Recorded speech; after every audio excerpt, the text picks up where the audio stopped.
उत्तर प्रदेश में लगातार एक के बाद एक बड़े बड़े इवेंट्स हो रहे हैं। उन्हीं में से आज एक इवेंट पर हम बात करेंगे। मोटो जीपी बाइक रेसिंग के क्षेत्र में सबसे बड़ा इवेंट है। मोटो जीपी भारत 2020 का आगाज होगा। मोटो GP is one of the most competitive sports in the world.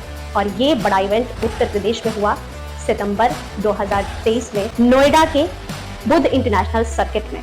इससे पहले बाइक रेसिंग के क्षेत्र में उत्तर प्रदेश नहीं पूरे भारत में इतना बड़ा इवेंट इससे पहले ऑर्गेनाइज नहीं किया गया था।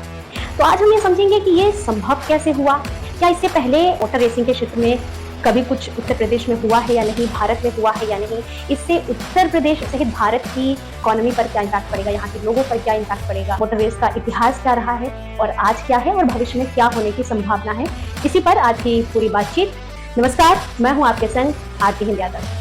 मोटो जीपी बाइक रेसिंग के क्षेत्र में इंटरनेशनल लेवल पर सबसे बड़ा ऑर्गेनाइजेशन है जो बाइक रेस को ऑर्गेनाइज करता है। इस इवेंट को इस तरह से समझ सकते हैं कि जैसे क्रिकेट में वर्ल्ड कप या फिर एशियन गेम्स हुए हैं हाल ही में, तो बाइक रेसिंग के क्षेत्र में इस लेवल का ये इवेंट है। 2023 में सितंबर में यूपी में ऑर्गेनाइज किया गया है। पर ऐसा नहीं है कि इससे पहले मोटर रेसिंग के क्षेत्र में यूपी में कभी कुछ नहीं हुआ। 2007 में सबसे पहले इस पर काम शुरू हुआ। 2007 में एक समझौता ज्ञापन पर हस्ताक्षर हुए जो कि भारतीय ओलंपिक संघ और फॉर्मूला 1 ग्रुप के बीच में एक समझौता पर हस्ताक्षर हुए थे। ये समझौते पर जो हस्ताक्षर हुए थे उसके जरिए 2010 में पहली रेस ऑर्गेनाइज होनी थी जो कि फॉर्मूला 1 रेस थी। फॉर्मूला 1 रेस आपको बता दें कि कार रेस होती है। कार रेस ऑर्गेनाइज करने वाला ये फॉर्मूला 1 ग्रुप है जो कि कार रेसिंग को ऑर्गेनाइज करता है। और इन दोनों के बीच में जो ज्ञापन पर समझौते पर हस्ताक्षर जो हुए थे उसके अनुसार 2010 में पहली रेस ऑर्गेनाइज होनी थी, लेकिन इंफ्रास्ट्रक्चर में देरी की वजह से ये रेस टल गई और 2011 में पहली बार रेस उत्तर प्रदेश में ऑर्गेनाइज हुई इसी बुद्ध इंटरनेशनल सर्किट में। फिर लगातार 3 साल 2011, 2012, 2013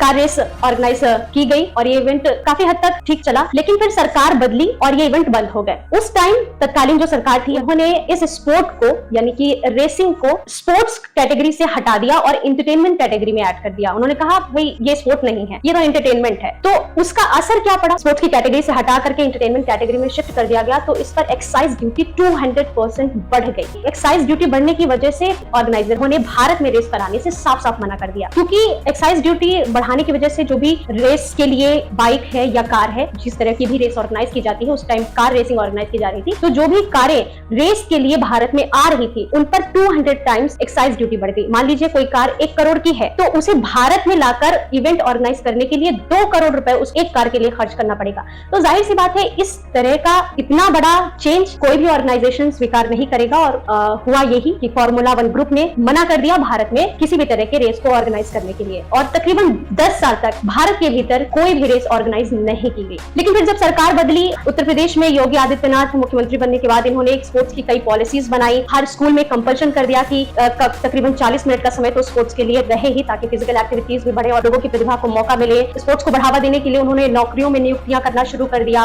हेल्थ बीमा देना शुरू कर दिया, बहुत सारे खेल संस्थान बनाने शुरू कर दिए, ब्लॉक स्तर पर भी खेलों की महत्व देना शुरू कर दिया, कई सारे ओपन जिम्स भी बनाने शुरू किए। तो ऐसे तमाम काम स्पोर्ट्स को लेकर योगी सरकार कर रही थी और ऐसे में वर्ष 2022 में मोटो जीपी की तरफ से एक ऑफर आया जिसका जो प्रस्ताव योगी सरकार के पास पहुंचा कि मोटो जीपी ऑर्गेनाइजेशन उत्तर प्रदेश में एक रेस ऑर्गेनाइज कराना चाहती है। उत्तर प्रदेश के मुख्यमंत्री जिस विजन के साथ में चलते हैं उन्हें लगा कि ये एक अच्छा मौका हो सकता है उत्तर प्रदेश में इस इंटरनेशनल रेस को ऑर्गेनाइज करके यूपी की रफ्तार को और बूस्ट देने का। तो उन्होंने भी फटाफट इस रेस को यूपी में कराने की सारी परमिशन ही सिर्फ ना दी बल्कि तमाम बंदोबस्त दुरुस्त करने शुरू कर दिए। क्योंकि 10 सालों से बुद्ध इंटरनेशनल सर्किट बंद पड़ा था तो उसके इंफ्रास्ट्रक्चर पर काम किया गया। बुद्ध इंटरनेशनल सर्किट का जो पूरा एरिया था, वहां की रोड इंफ्रास्ट्रक्चर, वहां की कनेक्टिविटी को विस्तार दिया गया, तमाम सुविधाएं वहां पर मुहैया कराई गई। के लिए तकरीबन 30 करोड़ का बजट जारी करके ये सारे काम करवाए और साथ ही साथ इन्होंने इस रेस के लिए कस्टम बाउंड क्षेत्रों को भी निर्धारित किया। 2 कस्टम बाउंड क्षेत्र बनाए बाइकों के लिए, एक था हवाई अड्डे पर और दूसरा था रेस सर्किट में। और रेस सर्किट से लेकर हवाई अड्डे तक पुलिस एस्कॉर्ट्स भी उपलब्ध कराए ताकि किसी भी तरह की कोई समस्या ना हो, सारी चीजें बहुत ही बेहतर तरीके से यहाँ पर ऑर्गेनाइज हो सके और हुआ भी यही। अब इस तरह की रेस ऑर्गेनाइज होने से यहाँ जो खिलाड़ी आए और जो उत्साह देखा उसका वर्णन जाहिर है इंटरनेशनल लेवल पर हमारे ब्रांड बिल्डिंग में बहुत मददगार हो सकता है। अब लगातार 7 सालों के लिए करार हुआ है जिसमें हर साल बाइक रेसिंग यहाँ पर ऑर्गेनाइज की जाएगी और अगली जो रेस है वो 2024 में सितंबर में ही 22 से 24 के बीच में ऑर्गेनाइज की जाएगी। अब यहाँ समझने वाली बात यह है कि इस तरह के इवेंट को ऑर्गेनाइज करने से क्या बेनिफिट है यूपी का, यहाँ के लोगों का। तो देखिए, किसी भी क्षेत्र में आगे बढ़ने के लिए ब्रांड बिल्डिंग बहुत इंपॉर्टेंट होती है और चूंकि यूपी ने 2027 तक $1 ट्रिलियन इकोनॉमी का लक्ष्य रखा है तो उसमें ब्रांड बिल्डिंग एक बहुत इंपॉर्टेंट रोल अदा करती है, क्योंकि अगर हमें ग्लोबल रीच लेनी है तो उसके लिए हमें अपने ब्रांड को इंटरनेशनल लेवल पर उतारना होगा और वो हमें हर एस्पेक्ट में करना होता है। इस तरह के रेसेस में जब तमाम देशों के लोग पार्टिसिपेट करेंगे, जैसे अभी 2024 में जो रेस होनी है उसमें 18 देशों के जो रेसर है वो यहाँ पर आएंगे, तो ये 18 देशों के जो लोग आएंगे रेस में पार्टिसिपेट करने के लिए, जो खिलाड़ी आएंगे, उनसे जुड़े हुए जो फैंस आएंगे, वो यहाँ की व्यवस्थाओं का, यहाँ की सुविधाओं का, यहाँ के जो इन्वायरमेंट है, यहाँ की जो परंपराएं हैं, इन सब को महसूस करेंगे और कहीं ना कहीं जब ये अपने अपने देशों में वापस जाएंगे तो हमारे लिए ये ब्रांड बिल्डिंग या ब्रांड एम्बेसडर का एक तरह से काम करेंगे। तो उत्तर प्रदेश कोई ऐसा प्रदेश है जिसमें इतनी अपार संभावनाएं हैं, वो सभी चीजें इन तमाम देशों के जो लोग यहाँ पर आएंगे उनके जरिए पूरी दुनिया तक पहुंचने की कोशिश होती है। इसके अलावा दूसरा अगर हम देखें तो जैसे कि मैंने पहले ही बताया कि जब ये रेस ऑर्गेनाइज हुई तो उस पूरे इलाके का इतना अच्छा सौंदर्यीकरण कर दिया गया, इंफ्रास्ट्रक्चर पर इतना बेहतरीन काम किया गया, वहां की कनेक्टिविटी में सुधार किया गया। तो जाहिर है कि एक बार अगर कोई इंफ्रास्ट्रक्चर बन जाता है तो आने वाले टाइम के लिए वो खत्म तो नहीं हो जाएगा। तो अगर इस तरह के इवेंट किसी भी पर्टिकुलर जगह पर किए जाते हैं तो उस जगह का पूरा इंफ्रास्ट्रक्चर बदल जाता है और वहां पर जो रहने वाले लोग हैं उनके लिए बहुत सहूलियत हो जाती है, आने वाले समय के लिए उनके पास तमाम मौके खुल जाते हैं। और जब इस तरह के इवेंट होते हैं तो उस दौरान भी तमाम तरह के लोकल ब्रांड्स को भी वहां पर एक्सपोजर मिलता है, लोकल ऑडियंस को एक्सपोजर मिलता है। उसके आसपास तमाम इकोनॉमिक एक्टिविटीज भी होती हैं जो कि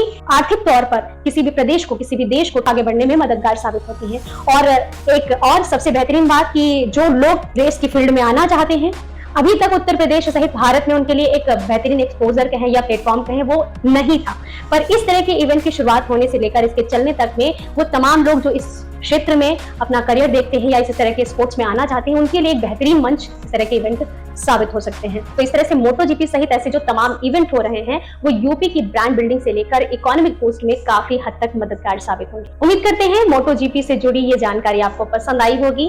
किसी और टॉपिक के साथ आपसे करेंगे जल्द मुलाकात। कोई स्पेसिफिक टॉपिक अगर आप चाहते हैं कि उसे कवर करके उसके बारे में, उसके से जुड़ी चीजों के बारे में आपको बताया जाए तो कमेंट करके हमें जरूर बताएं और इसी तरह की जानकारियों के लिए चैनल को सब्सक्राइब जरूर कर लें। मिलते हैं जल्द फिर आपसे। नमस्कार।